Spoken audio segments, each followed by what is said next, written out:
Welcome back to Agates Explained with Josh.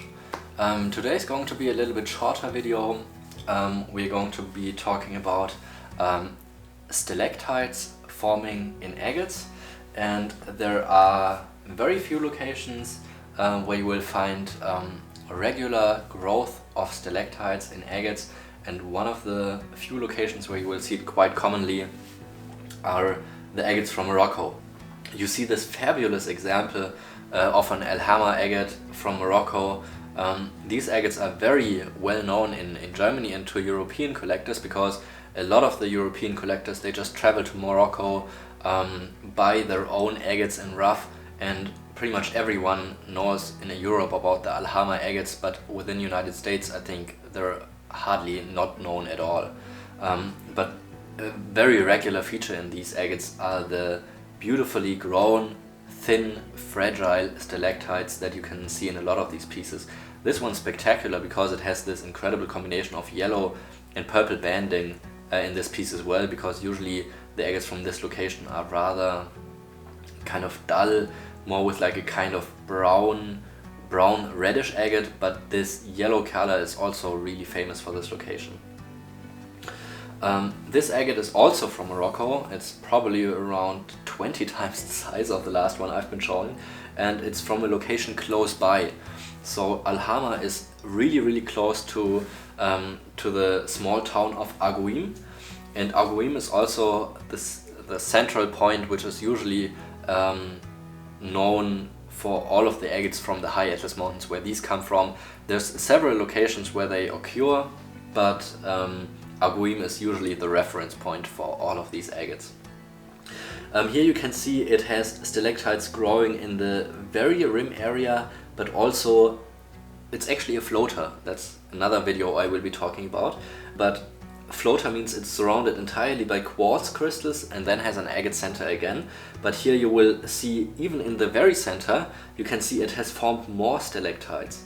And in most cases we will refer to stalactites if they grow straight down by gravity, but here you can see some of the stalactites, they have some kind of bend going on.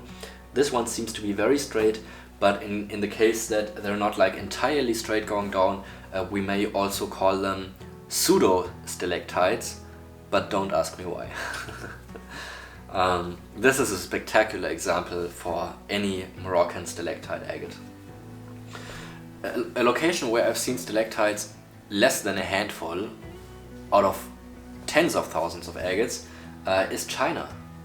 And this is the best piece I kept of this stalactite feature. Here you can see the stalactite is like entirely splitting the nodule in two halves, just perfectly symmetrical. But what makes it even more interesting is that in the process of growth, the stalactites seem to be still fragile, although it seems rather thick, but it seems like it broke off.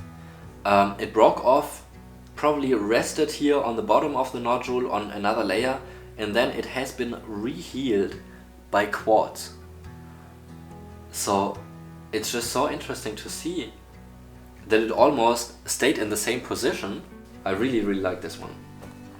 Another place where you see stalactites really regular, this is very obviously a piece from Uruguay, from the Artigas location.